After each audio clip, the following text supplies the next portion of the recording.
Et au début du tome 1, on apprend que ce jeune Français de 25 ans, il croit aller en Mongolie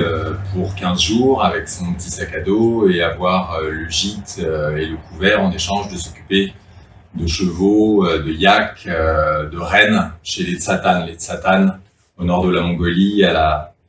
très proche de la Sibérie, sont les derniers éleveurs nomades de rennes.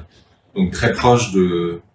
cette Sibérie ou de la République de Touva, d'où vient le mot chaman d'ailleurs, chez les Tungus. Celui qui s'agite, celui qui sait, ce qui requiert parfois plusieurs interprétations, significations, traductions, etc. Et donc il croit qu'il est là-bas juste pour 15 jours, sauf que une personne qui est la personne qu'il remarque le moins de toute la tribu, qui est une grand-mère âgée, la doyenne en fait de la tribu, qui lui semble peut-être la plus tranquille, la moins glorieuse, la moins impressionnante. C'est en fait elle qui mène la danse, c'est la chamane de la tribu, et elle le voit au sens figuré du terme, c'est-à-dire qu'elle voit en lui quelque chose immédiatement qui va faire bouger les lignes, et que même si il n'est pas mongol, il n'est pas tsatane, elle reconnaît qu'elle doit l'adopter en tant que grand-mère adoptive, donc, et qu'après l'avoir adopté, se confirme qu'elle doit faire plus que l'adopter, mais en quelque sorte l'initier, parce qu'elle est sa mère spirituelle. Ce qui peut arriver dans certaines tribus, et notamment à notre époque où des voiles se lèvent entre différentes traditions qui semblaient exister et se démarquer les unes des autres par distinguo, etc. Et qu'est-ce qui les sépare et en quoi, et qui en fait non seulement sont de plus en plus complémentaires, mais à notre époque commence une sorte d'accélération et d'élévation qui fait que certains secrets qui étaient tellement gardés de façon tellement traditionnelle, certains doyens, doyennes de ces tribus ou de ces traditions disent en gros qu'on n'a plus le temps, que la terre appelle, qu'il y a une certaine urgence et que plutôt que de conserver ces secrets, il est temps de les partager, ce qui rapproche différentes cultures, et différentes cultures qui, bien qu'elles ne s'appellent pas forcément chamaniques, ont tellement en commun de l'Asie à l'Occident, aux Amériques, etc.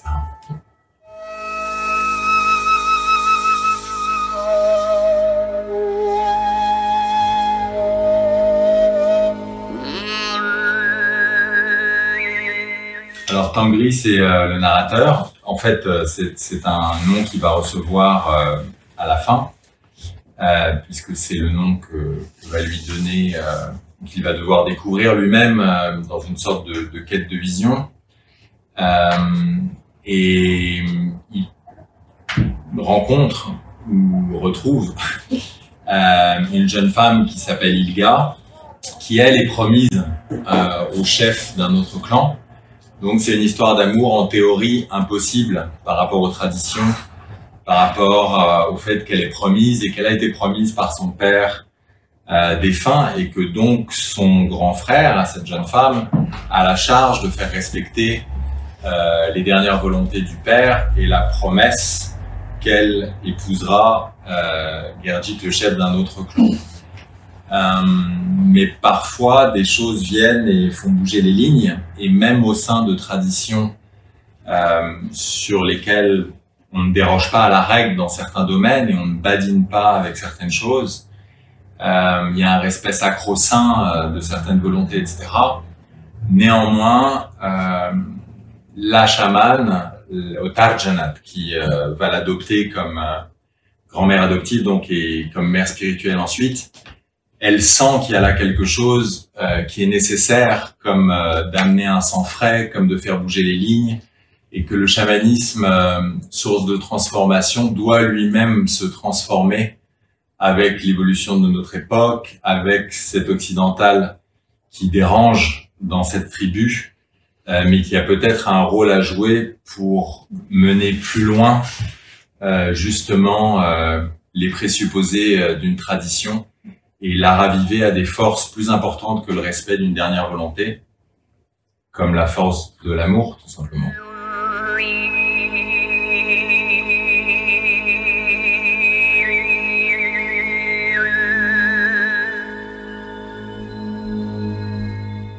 Ouais, ce sont des retrouvailles, en fait. Comme pour certains d'entre nous. Ce sont des retrouvailles, ce sont des reconnaissances, ce sont des résurgences, Et dans ces histoires de reconnaissance, il y a parfois une forme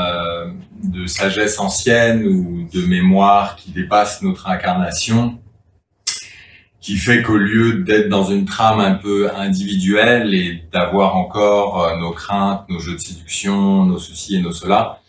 on est un petit peu au-delà de soi, en fait. Et même si c'est une histoire d'amour à deux, on ne le voit pas, on ne le vit pas, on ne le ressent pas comme une histoire de deux personnes. On le ressent plus comme quelque chose qui fait partie du chemin et qui est au-delà de l'individu et finalement même au-delà du couple. Dans ces moments-là, peut-être que quelqu'un de jeune a tout d'un coup une maturité qui dépasse son âge physique, a tout d'un coup des intuitions qui dépassent ses connaissances théoriques ou pratiques, et qu'on est à ce moment porté par quelque chose d'autre qui vous guide depuis l'invisible et qui, quelque part, tire les ficelles de confiance, de rapprochement, qui échappent à ce qu'on imagine normalement être une histoire entre deux personnes séparées, puisque dans ces espaces-là, on ne sent plus la séparation. On n'arrive même plus à voir l'autre comme un autre.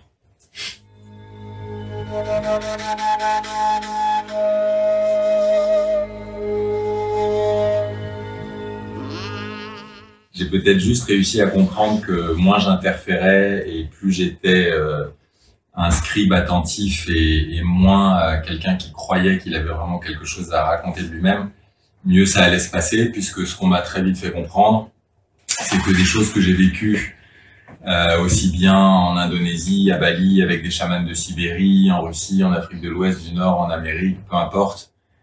ou dans nos campagnes, là il s'agissait non pas de se lancer dans un livre de sciences humaines comme on a publié beaucoup, plus psychologique, anthropologique, cours daté, etc. Mais là, il s'agissait en fait d'en extraire la moelle. Il s'agissait de plonger dans l'essence de ces différentes expériences que j'ai pu avoir en gros de 20 à 50 ans. Et ces expériences, si je me suis senti familier avec, comme je le disais au début, c'est parce qu'il y a eu des précédents dans la petite enfance. Donc ça m'a très vite montré une sorte de double serpent. Et ce double serpent était un peu la métaphore d'une écriture à deux voies, c'est-à-dire d'un côté le conte initiatique qui allait ramener dans une unité de temps et de lieu en Mongolie, puis en Arizona, des choses qui en fait me sont arrivées sur tous les continents et non pas en quelques mois ou un an, mais en 30 ans. Pour le simplifier, le décrypter, en retirer certains aspects peut-être ésotériques, et de façon à le partager le plus largement possible avec ces moments où pendant l'écriture, j'avais l'impression que cette grand-mère mongole me murmurait quelque chose à l'oreille, comme on dicte des choses, sauf que c'était pas verbal comme une canalisation linéaire, c'était plus comme des sphères qui arrivaient d'un coup et qui se déployaient, et à moi, en les voyant se déployer, de les transcrire noir sur blanc et d'en être le scribe ou le traducteur dans un langage verbal. Et puis il y avait l'autre liane qui elle a affaire avec l'expérience vécue personnelle dès la tendre enfance, y compris les choses traumatisantes. C'est-à-dire qu'il y a une demande dans cette écriture de se mettre à nu et en plus de raconter ce qui m'est arrivé à l'âge adulte, de livrer ce que j'ai traversé, ce qui parfois a été terrifiant sur le moment, dès l'âge de 4 ans, 5 ans, 6 ans, où il y a eu des expériences spontanées, extatiques, mais où il y a eu aussi des traumas, des violences et toutes sortes de choses. Pourquoi? Parce que un petit peu comme à l'image, un peu à l'image de certaines cérémonies chamaniques, rituelles ou expériences initiatiques, ce qui vous arrive sur le moment et qui peut paraître complètement terrifiant, insurmontable, qui va vous rendre fou, ou vous allez peut-être perdre la vie, voire même finalement mourir le temps d'une nuit, mourir à vous-même, sortir de votre corps et être certain que vous êtes mort puisque vous vivez une petite mort. Avec le temps, ces expériences, parfois qui dans l'enfance sont enfouies parce qu'elles sont trop puissantes pour être rappelées, et donc on peut les occulter ou tenter de les occulter. De même, dans ces expériences chamaniques ou ces épreuves initiatiques, il y a des choses où sur le moment vous vous dites plus jamais ça, c'est trop, je recommencerai jamais, qu'est-ce que je fais là, je vais jamais m'en sortir, etc. Et dès le lendemain, vous y retournez. Pourquoi? Parce que le sens derrière est trop important pour être ignoré, parce qu'il y a quelque chose qui vous enseigne quand vous revenez à vous-même avec la bienveillance d'un guérisseur, d'un guide, d'un ange gardien, de vos esprits, d'ancêtres défunts, peu importe comment on l'appelle en fait. Il y a un entourage visible et invisible qui est présent, qui vous observe, qui vous aide. Encore faut-il leur demander de l'aide. Mais si vous le faites, ils sont là pour vous. Et en étant là pour vous et en vous ramenant parfois à la maison et dans votre corps, ici, maintenant, après ces expériences limites, parfois violentes,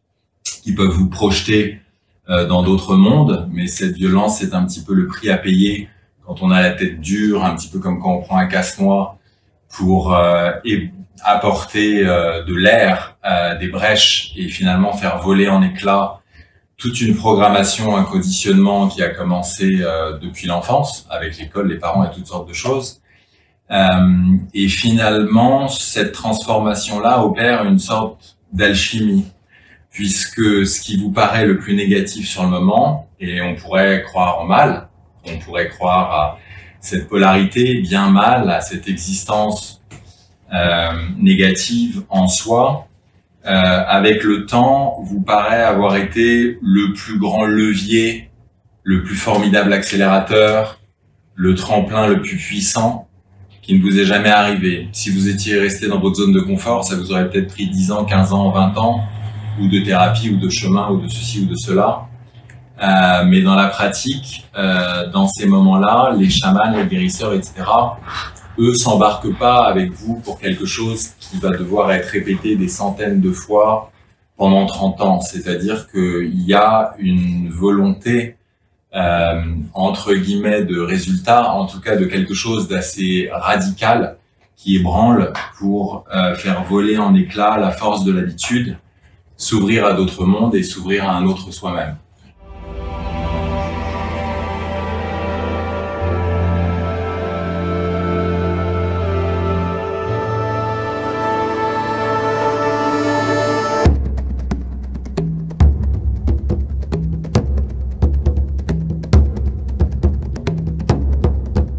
Il y a des gens qui sont faits pour explorer les côtes. Et quand on explore les côtes et qu'on fait de la navigation côtière, quand bien même le temps change et qu'un grain se lève et que c'était pas prévu, vous voyez le port et vous savez comment rallier la terre ferme, même si vous êtes seul. Si le pire vient au pire et que vous êtes en navigation côtière et qu'il faut jeter l'ancre et rentrer à la nage, c'est encore possible. Certaines expériences chamaniques et autres, c'est pas de la navigation côtière, c'est de la navigation en haute mer.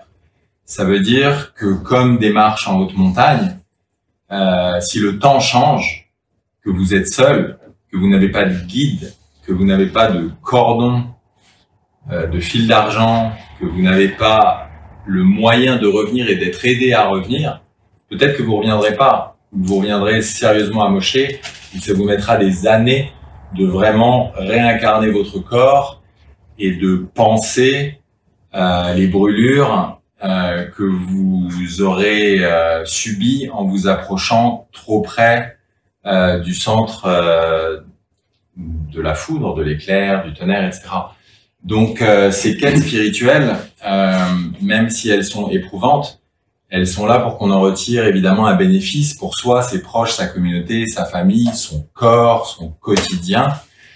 Donc, l'éclairement, oui, les illuminations, oui, mais l'aveuglement et la brûlure, non, c'est pas le but.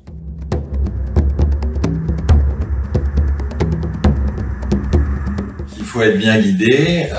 oui, bien sûr, qu'il faut n'écouter que soi et ne jamais faire quelque chose qu'on ne sent pas, avoir peut-être le discernement dans certains moments où on hésite, de faire la part des choses entre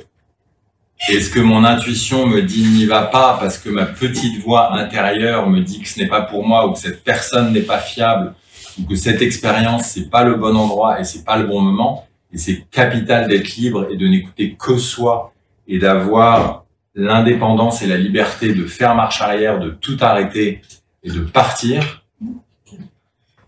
Et dans d'autres fois, d'avoir le discernement de se rendre compte que c'est de la peur.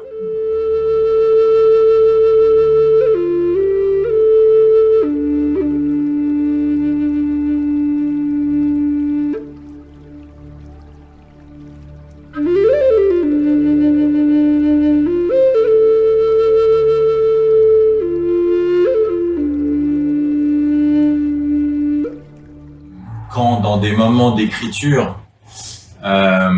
vous avez l'impression de recevoir une histoire et des scènes et des choses que vous-même vous n'arriveriez pas à inventer et qui vous font ressurgir de mémoire inconsciente, des trésors de parties cachées de l'iceberg avec un chenal qui s'ouvre et que ça peut remonter jusqu'à la partie visible de l'iceberg et le conscient et être couché par vous finalement en mots, mais leur nature profonde n'est pas verbale, et ces mots sont là que pour chanter, esquisser, évoquer quelque chose qui est par nature indicible, et qu'en plus vous comprenez que ce qui vous souffle ça,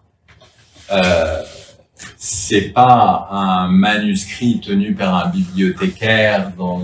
un champ akashique ultra sophistiqué ou une entité extrêmement évoluée qui, etc., mais que c'est parfois un animal. Bah, vous êtes obligé de reconnaître que, en fait, vous savez pas grand-chose, que même l'impossible est possible, et que c'est parfois dans des choses qui paraissent tellement modestes ou inenvisageables qu'il y a beaucoup à apprendre, parce que c'est ce qui va venir chatouiller de plus près vos convictions et vos limites de perception, et donc vos croyances limitantes, et donc la façon dont vous-même vous réduisez votre réalité, au lieu de l'ouvrir et de la laisser se déployer. Parce que oui, les animaux parlent. Oui, les plantes parlent. Oui, les pierres parlent. Et oui, quand vous n'entendez pas leurs mots, elles parlent aussi par image, et par symbole, et par géométrie. Et toute cette géométrie est engrammée au fond de vous. Donc vous connaissez ces langages, et vous n'avez pas besoin de traducteur pour absorber la substantifique moelle et la transmission d'un langage que pourtant vous ne parlez pas.